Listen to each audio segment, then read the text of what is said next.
la pêche. Au cours de ces affrontements, il y a eu également beaucoup de personnes blessées, dont des policiers. Et puis le ministre de la Pêche s'est donc rendu à Mbour pour s'enquérir de la situation. Evelyne Alioune-Ndoye a été littéralement abasourdie. Et pour cause, il s'est rendu compte que c'est une fausse information qui a mis le feu aux poudres à la place d'un quai de pêche que l'État veut construire sur cette place, domaine maritime de l'État. Les populations et acteurs de la pêche ont reçu l'information selon laquelle l'État voudrait y construire une usine de farine de poisson, ce qui révulse le ministre de la Pêche que nous avons eu au téléphone. On construit un quai de pêche. On ne construit pas une usine de poisson, c'est pas vrai. Les projets sont là, ont fait l'objet de toutes les réunions nécessaires et toutes les informations. Et les gens ne sont pas levés de façon unilatérale pour dire qu'ils font le projet à tel endroit. Et je rappelle une chose importante aussi. On n'est pas venu prendre le titre foncier de quelqu'un. Nous sommes sur le domaine maritime de l'État, pas propriété privée. Nous ne sommes pas venus sur le terrain de Dieu. C'est la propriété de l'État, donc propriété de nous tous. On décide qu'on fait quelque chose d'intérêt général à l'avantage de tout le monde. Et quand les responsables prennent sur eux pour aller dire, en tout cas donner des informations fausses à la population, pour les embarquer dans ça, je sais qu'ils prennent nos responsables. Ils sont à l'origine de ce projet pour aujourd'hui le combattre pour d'autres intérêts. Ça, c'est pas acceptable. Vous savez, moi, c'est mon défaut principal. Je l'avais dit ici, que la vérité, où les gens ont désigné, je le ferai. Mais pour que nul n'en ignore, si demain Mbour perd ce projet de plus de 3 milliards, que les gens sachent qui est responsable de cela. Evelyne Mandjouba, le ministre de la Pêche a révélé avoir demandé au préfet de lever le dispositif sécuritaire. C'est pour évaluer la rencontre d'explication qui a eu lieu cet après-midi. D'ailleurs, nous allons à Mbour retrouver notre correspondant Pape Gueye. Bonsoir Pape Gueye, est-ce que le calme est revenu ? Tout à fait, Mbour a retrouvé son calme après une dure journée mouvementée, ponctuée par des altercations entre policiers et pêcheurs. En atteste vraiment le bilan des dégâts collatéraux et du côté des pêcheurs comme du côté des manifestants. On note plusieurs blessés, 13 arrestations, le bureau du quai de pêche saccagé, la mutuelle du quai de pêche brûlée. En tout cas, on a tout Mbour a souffert de cette journée parce que beaucoup de femmes n'ont pas fait marcher à cause de cette manifestation qui s'est déroulée au niveau du marché central. Alors, à l'issue de la réunion convoquée par le ministre pour la réunion de conciliation, les autorités locales ont décidé d'aller vers les pêcheurs pour les convaincre quand même d'accepter ce projet qui n'est que bénéfique pour Mbour. Mais certes, il y a un manque de communication, ou bien en tout cas, les gens ne se comprennent pas. Il faut donc aller vers eux, discuter avec eux et voir exactement ce qu'on peut en tout cas retenir, ce qu'on peut faire pour vraiment que le projet puisse rester en Mbour. Parce que le ministre a menacé quand même de délocaliser le projet dans une autre ville et cela ne serait pas l'intérêt de Mbour. Mais tout compte fait, on peut dire que tout est revenu au calme, comme je vous l'ai dit peut-être tantôt. Et nous croyons que peut-être certainement que à l'issue des démarches qui seront entreprises par les autorités, il y aura peut-être une solution qui serait bénéfique pour tout le monde. Voilà, merci Pape Gueye. Nous allons suivre de très près cette situation à Mbour avec vous dans nos prochaines éditions. Et nous parlons à présent des violences faites aux femmes. Evelyne, l'année 2019 n'a pas été du tout rose pour les femmes et les jeunes filles que de violences physiques et morales subies. Et oui, avec un taux de prévalence qui avoisine 40%, l'association Diguen s'investit contre les maltraitances infligées à cette couche vulnérable, d'où l'atelier organisé ce matin.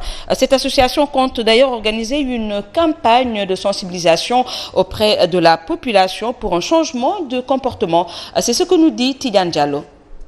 Les violences faites aux femmes montent crescendo. Selon des statistiques, environ 40% des femmes sont victimes de ces pratiques, des chiffres qui choquent les associations de défense des droits des femmes. Le Sénégal connaît depuis quelques temps, depuis quelques mois, donc une recrudescence des violences faites aux femmes et aux filles. Il faut rappeler que les VBG donc, sont une forme de violence qui peuvent... la typologie peut être multiforme. On a les violences morales, on a les violences physiques. Et c'est une atteinte grave à l'intégrité physique ou mentale donc des personnes vulnérables.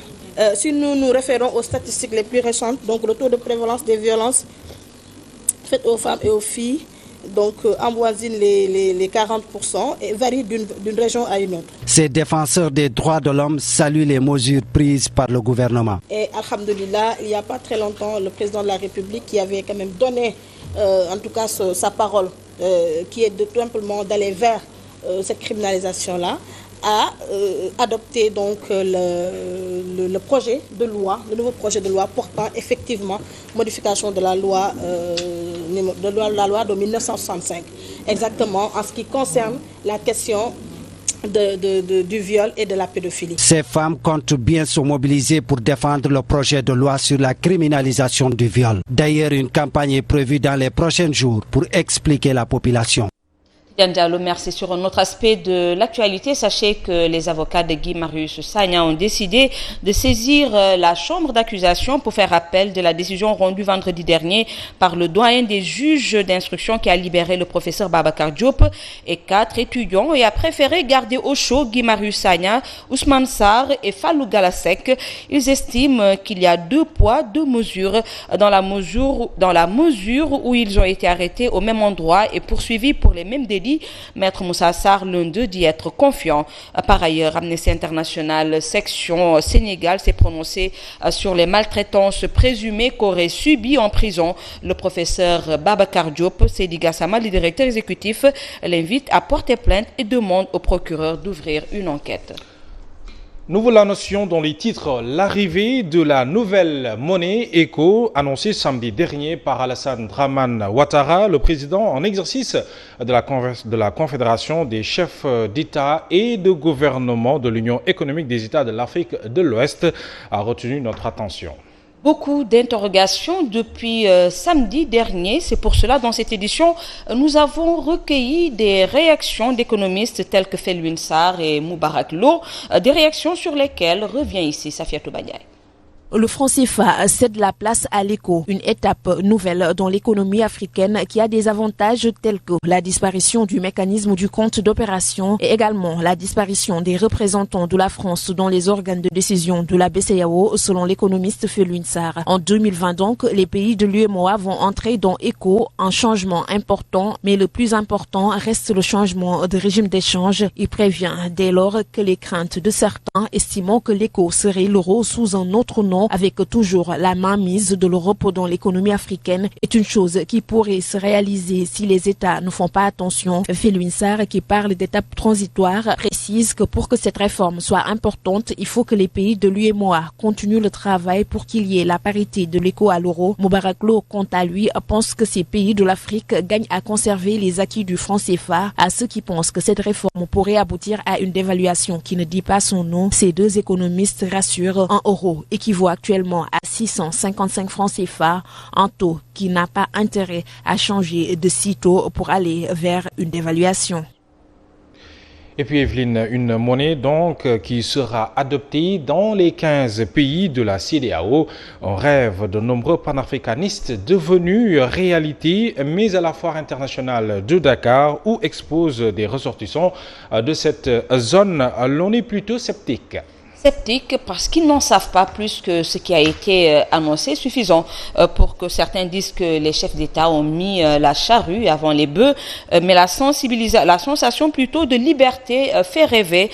Voyons toutes ces réactions dans ce reportage réalisé au CICES par Mamba India et Germaine Dior. Sénégalais comme citoyens de la sous-région, la monnaie ECO ne semble pas faire écho.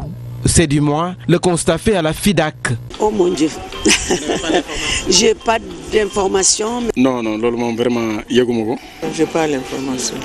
Venue du Mali, la présidente des femmes teinturières de Bamako pense que nos chefs d'État ont mis les charrues avant les bœufs. Mieux préparer la population. En ce moment-là, les gens vont avoir cela dans l'esprit que ça va nous apporter ça et ça. Mais quand la population n'est pas sensibilisée, c'est sûr que ça ne passera pas. Suffisant pour que ces Sénégalais aient des craintes. Est-ce que nous souffrons CFA? Est-ce que 650 différence? Autant de questions qui ne font pas changer de position à ce Burkinabé qui est pour la monnaie ECO. Oui, puisqu'on dit que l'ECO, on est indépendant. Mais CFA, on est lié à la France. Donc je préfère ECO. Je préfère être indépendant. Pour ou contre la monnaie dite éco, la question ne se situe pas à ce niveau. Selon nos interlocuteurs, la sensibilisation des citoyens prime avant le remplacement du franc CFA. Et puis parlons d'éducation, Evelyne, avec la première édition du salon d'orientation et professionnel Chérif Ousseynou Laye. Un moment d'échange entre le ministère de la formation professionnelle, des professeurs, des futurs bacheliers et étudiants. L'objectif est de permettre à ces jeunes de faire un bon choix. Un événement organisé en prélude de l'appel de la jeunesse, un événement religieux prévu ce 25 décembre. Plus de détails dans ce compte rendu signé Fatoula Mbaye Diop. Des élèves, futurs bacheliers, des étudiants et parents, tous à l'écoute pour recueillir des informations utiles à l'orientation scolaire et professionnelle. Notre père, Chérif Ousseynou Laye, qui nous disait à chaque fois, il faut étudier. Il nous disait d'ailleurs, il faut orienter les jeunes, informer les jeunes de ce qui se passe réellement. Parce qu'on ne dit pas la réalité aux jeunes qu'ils veulent aller à l'université. Donc c'est notre rôle d'informer notre communauté. Cette initiative des étudiants et professeurs laïens est en phase avec le programme du ministère de l'enseignement technique et professionnel. Nous avons trouvé une association, une communauté très engagée.